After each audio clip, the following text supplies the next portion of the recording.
Hello, great souls. Welcome to our Living Yoga Satsang talk, Reflections on Autobiography of a Yogi.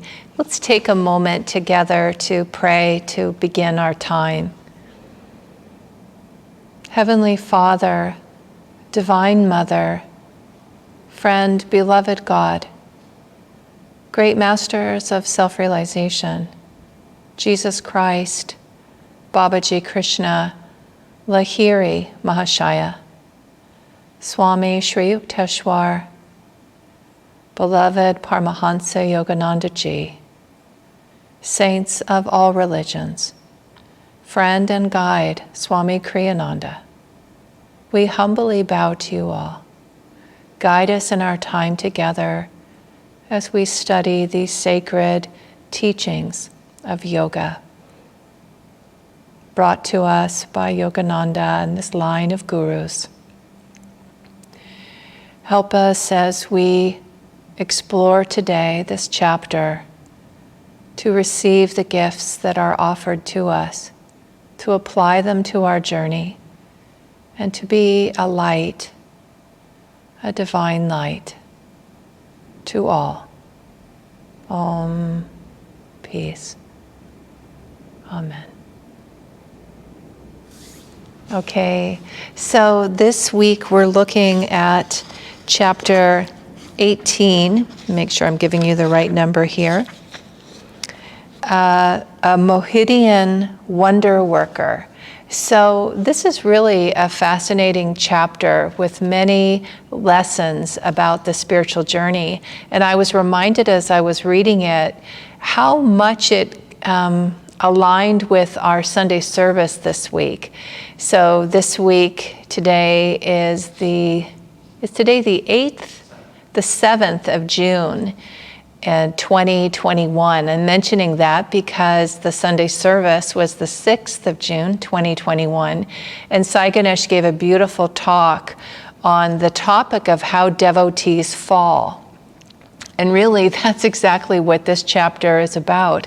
So because of that, I just want to mention it. It feels like a perfect complement to this chapter, that topic, and Sai Ganesh's talk yesterday.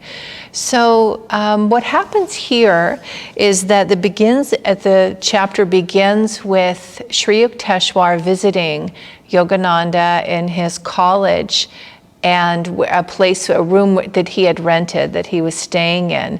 And Sri Yukteswar comes into the room and announces that in this very room where Yogananda is staying, Sri Yukteswar experienced someone who performed 4 miracles in this room. And that was, you can imagine, surprising and astounding to Yogananda that the room he happened to be in, which was now a boarding house, had previously been owned by a family friend of Sri Yukteswar, and he happened to have been there a number of years previously and encountered this man that he goes on to tell a story about, who had been given actually yogic powers. And he tells the story of how that happened. And he was using those powers, and that's what Sri Yukteswar saw. But the story is that this man fell from grace, and what happened and how it happened. So at the beginning of the chapter, what Sri Yukteswar says, this man was a Muslim, and he had a chance encounter with a Hindu yogi. And the yogi asked him to fetch him some water. And when he saw him, he knew he was Hindu, and he said, "How could you ask me, a Muslim, to do that?" Because there were, and I want to use the word that the yogi uses. So he's saying, because they're not supposed to interact. And what the yogi says to him is, "Your truthfulness pleases me, my child." And he goes on to say, "I do not observe the ostracizing rules of ungodly sectarianism. Go bring me the water quickly." So it's really beautiful. And Yogananda at different times throughout Autobiography of a Yogi mentions that the yogis who are spiritually advanced, they do not follow this idea of what this yogi called ungodly sectarianism. We're all children of God. We're all children of the light. There's no such thing as better than. And that's what that yogi is saying, is that those rules that have been imposed, he did not follow them. And he was very appreciative of this young man's confession, really, of saying, you know, I'm Muslim, so really you shouldn't interact with me. So because of his truthfulness, he wanted to honor that. So then the yogi says to the young man, you possess good karma from former lives. I'm going to teach you a certain yoga method which will give you command over one of the invisible realms. The great powers that will be yours should be exercised for worthy ends. Never employ them selfishly. So strong words that unfortunately he eventually did not follow. The yogi goes on to say that I perceive, alas, that you have brought over from the past some seeds of destructive tendencies. Do not allow them to sprout by watering them with fresh evil actions.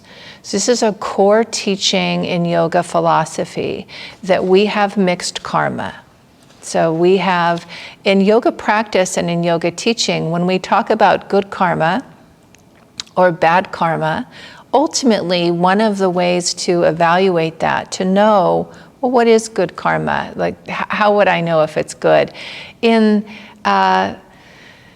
That's what I would say is that, so in yoga teaching, I'll say it this way. In yoga teaching, good karma is that which helps propel us forward spiritually. So it could be something very challenging, very difficult, very unpleasant, painful, hard.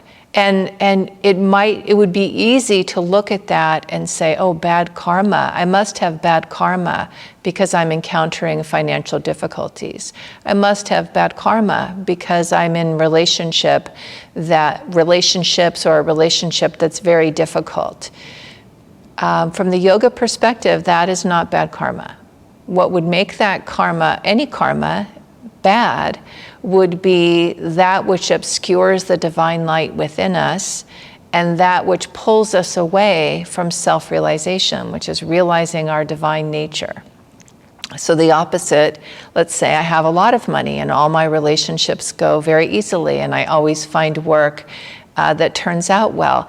It's interesting because in yoga, so I just want to say there's kind of layers in the way that karma can be talked about. So what is said, sometimes it's, yes, I'm going to say the surface and the deeper. So on the surface, karma is purely that which it's a result of what has been put out into the world, energetically and with thought and with action. So karma is created with energy, thought, and activity. And that creates a vibration that will return to us. It's considered like a boomerang. So we send something out and that will come back to us. And in the teaching of yoga, what we send in our thoughts is as powerful as what we do with our actions. In a previous chapter, Yogananda was telling a story in which Sri Yukteswar was teaching him about the subtlety of karma, and this was on ahimsa, nonviolence. And Yogananda, a mosquito was piercing his skin, and he thought he was going to kill it. And he had the thought to kill it, and then he thought, oh, I shouldn't do that because that's nonviolence. So, that's violent, and I should practice ahimsa, nonviolence. So he didn't hit it, but Sri Yukteswar said to him, go ahead and complete the deed, which surprised him because obviously Sri Yukteswar was reading his thoughts, which he didn't know. And he said, but Master, isn't it wrong to commit violence? And he said, but you already have committed it in your mind. You already were going to kill it, which was startling Oh my goodness, okay. So even if I have the thought, it's bad. And what Sri Yukteswar was teaching him is not to be fooled by thinking I can think anything I want, it just what I do matters. It does matter, but it's not the whole story. So nonviolence, any of the right action, we want to be living in a state of awareness and consciousness that is also attentive to our thinking. Yogananda emphasized often the importance of right attitude. So our thoughts they precede action. So it's good, it's true, it's better to not kill than it is to, so that's the first level. But the next level is not to have thoughts of aggression or violence or anger toward anyone or anything. Because I'm talking about this, I will mention, in terms of right action and right attitude, there are circumstances in which killing would be acceptable. So in terms of mosquitoes, it's interesting. What Swami said is that Yogananda said, and he does talk about it in Autobiography, that it's very important we protect the human body. It is a vehicle that allows us to experience God realization, our highest truth. So we should treat this physical body with respect, and we should take care of it. Meaning, we should not expose ourselves to germs or those things that could make us ill.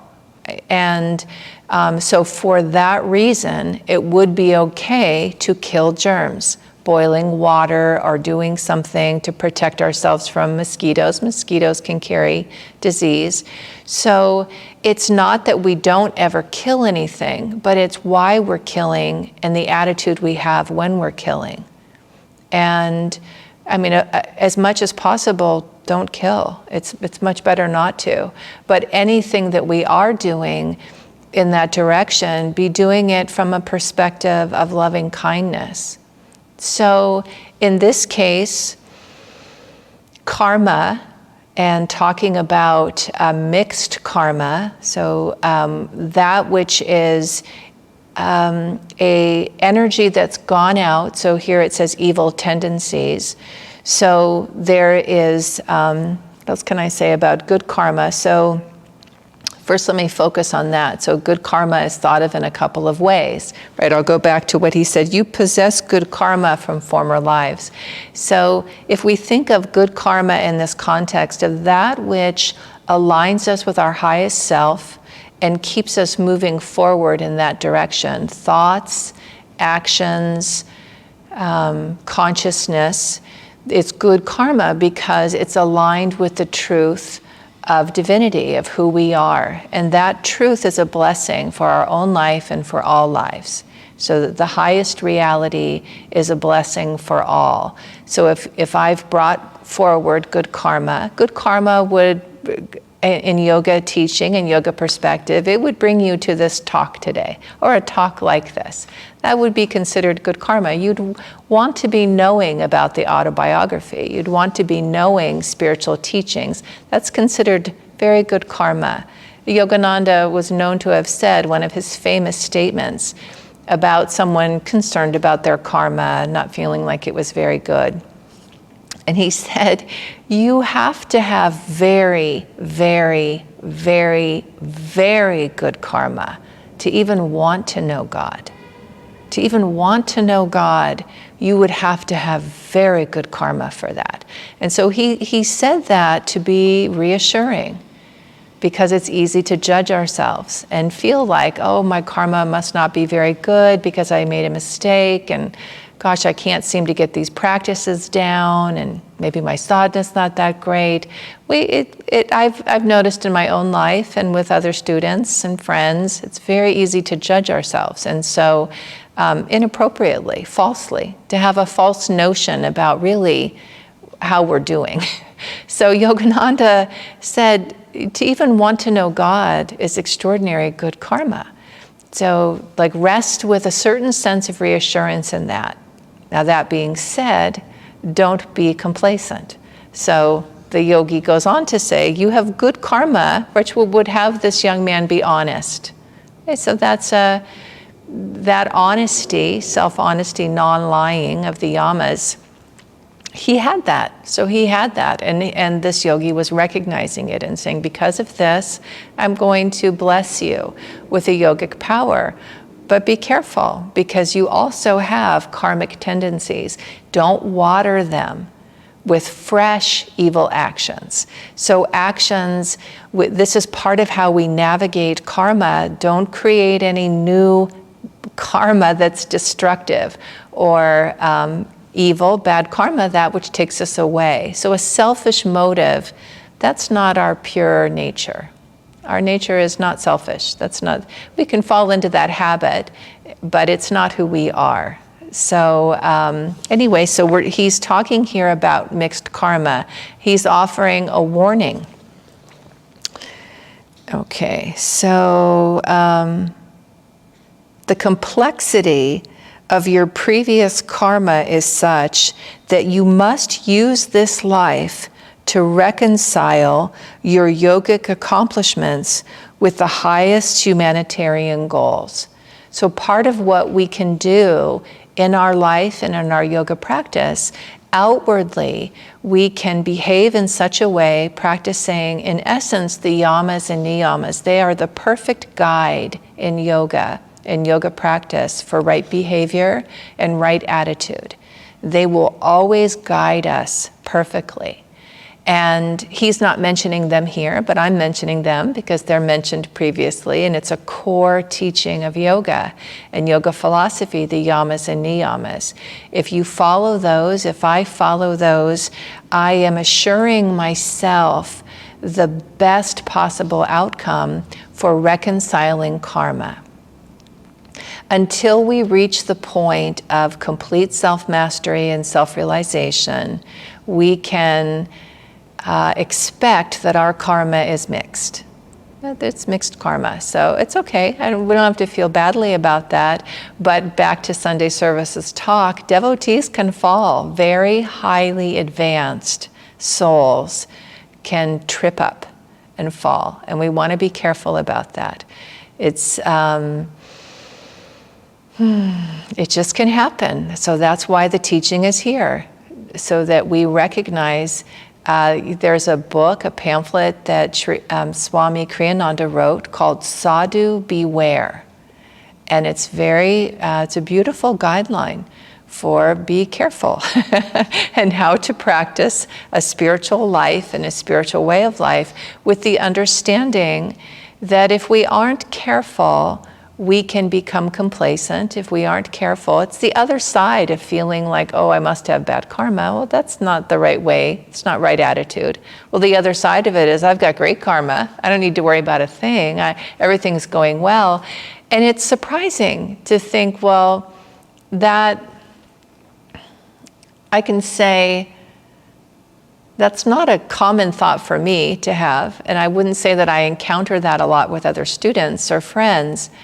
Nevertheless, it is possible to not realize where there are pitfalls. And one of the things that I do in my life to help me with that is I have teachers I go to that I talk to about my life. And I talk to about what I'm doing, kind of where I am.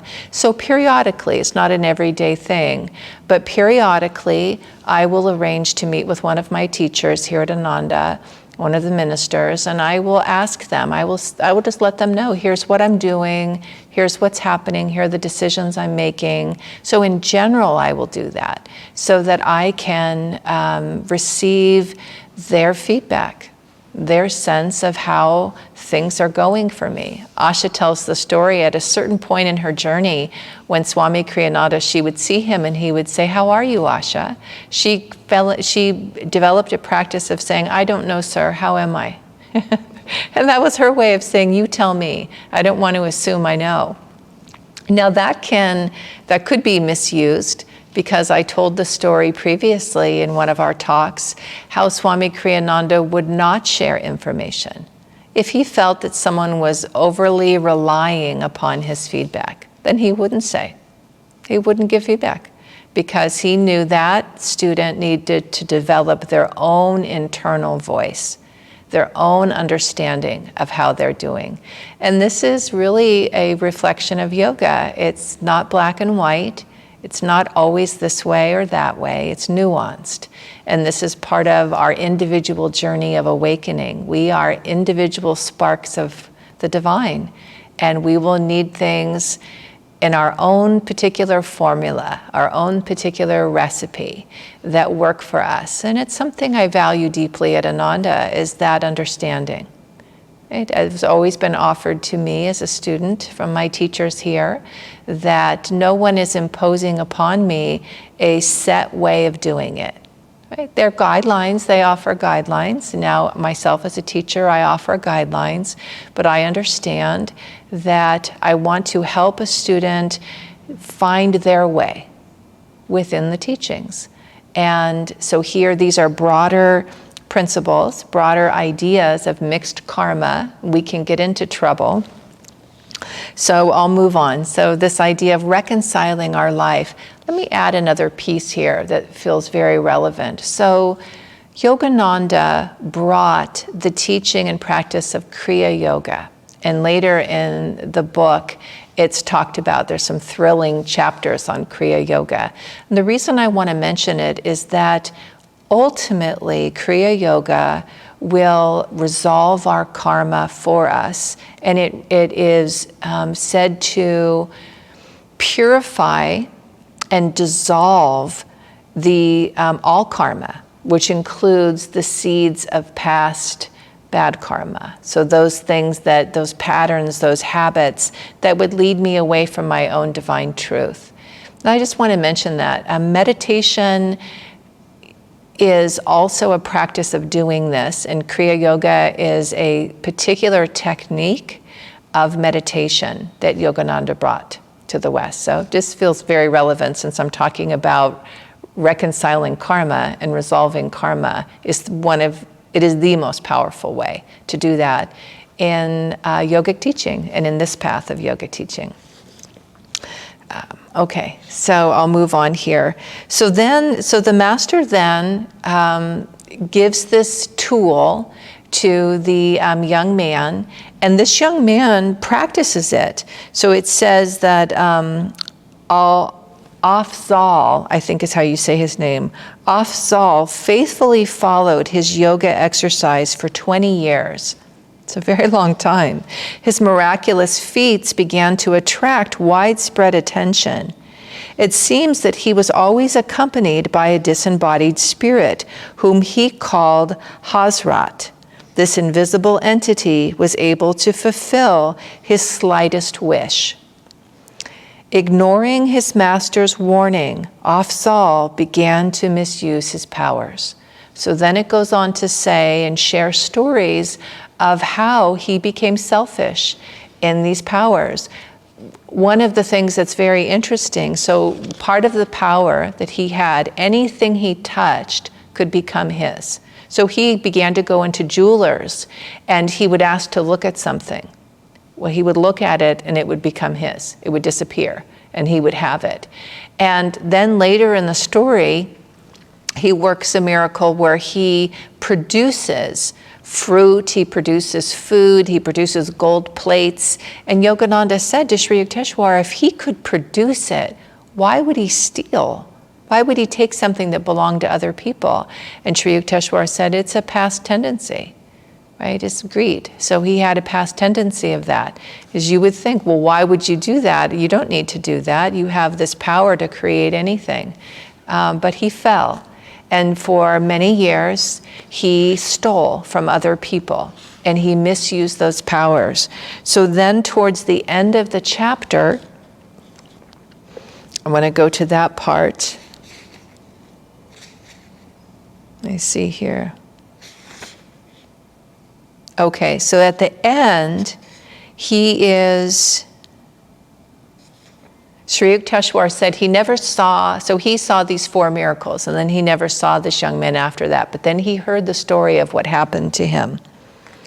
And He says, I never saw Afzal after that day, but a few years later, Babu came to my home to show me a newspaper account of the Mohidian's public confession. From it, I learned the facts I have just told you about how he got off track. The gist of the latter part of the published document. So then Afzal says out loud publicly, I've used my powers incorrectly. And he gives a public confession about that. And he says that he had met an old man. What happened to him is he was out and about, and he meets this old man on the road. And the old man asks for some help, and he refuses to help him. So then he hears, he said he paid no attention, and then he hears the words, "Do you not recognize me?" And he says that I stood speechless, aghast at the belated discovery that this unimpressive old cripple was none other than the great saint who long, long ago had initiated me into yoga. And this is a story, this happens in the autobiography, and it is said to happen in life, is that the master will appear, the great teacher will appear in disguise and to test. Right? So he appeared to him, and in the very beginning of the story, he asked for help, and the young man helped him, right, and was honest and forthright. Well, then he had these powers, and those powers took him off. And that is it's a grave warning in yoga. Yogananda has said, this is a quote of Yogananda's, the path to God is not a circus. Be careful about yogic powers. Do not look for phenomenon. Do not evaluate your spiritual life based on the powers of extraordinary powers that you possess. I'll finish up when I finish this with a story about that. But it's a very powerful, strong teaching because we do develop yogic powers. It happens. But it's not something to rejoice about. In our world, we would think of it that way. Wow, how fantastic. Well, not necessarily. Not good karma if it takes us away from our divine self, right? So then the guru, very fiery, very upset, they have this discourse. He challenges him, and he says, I see what you have done. You've not obeyed what I told you to do. And the man, he's not a young man anymore, is humbled and very sorry. And so the guru says to him, well, so in consequence, I'm removing these powers from you. You will not have them anymore. But I will leave you with something, because out of compassion. So it's very sweet, actually. He takes away the phenomenal powers. Also, he leaves him with a power that is still fairly phenomenal. And he said, because of your earlier years of strict obedience and because of your present repentance, so those two things together, I will grant you one boon. Your other powers are now gone, but whenever food and clothing are needed, you may still call successfully on Hazrat, that disembodied spirit, to supply them. Devote yourself wholeheartedly to divine understanding in the mountain solitudes. My guru then vanished. I was left to my tears and reflections. Farewell, world. I go to seek the forgiveness of the cosmic beloved. It's very touching. So, there's this guru saying, you got it wrong, but I will still lovingly bless you. And this is also the teaching of yoga, that we are loved. And if we make mistakes, we do make mistakes on the journey. We get reprimanded out of love, right? So the teachings, the guru, the teacher will tell us when we're off course because they're wanting us to awaken to our true divine nature, right? And then they will, so in this case, he says it with compassion, right? You did for 20 years, he followed, then he got way off course, but then he was repentant. So when we see that, we are blessed. And we're out of time now, so I don't want to leave you with the cliffhanger, that I'll say it quickly, which is a teacher was in India, a Nanda teacher, and he was asked, what powers have you developed in all your years of yoga practice? And he thought, wow, I don't think I've developed any powers. And so, because the students had heard of yogic powers, well, what have you developed? You've been following this all these years. And then he paused and he said, there is a power that yoga practice has given me. And that is the power to choose happiness at any moment. And that is a great power. And that's very in line, right attitude, with Yogananda's teachings. So I offer you this week, as you practice, just call to yourself the compassionate grace of the gurus. If these gurus resonate for you, it could be more the divine in any form that speaks to you, with the sense that you already have very, very good karma to even be interested in this. And just welcome into your life the grace of that, and may it carry you and support you in all the ways that you need.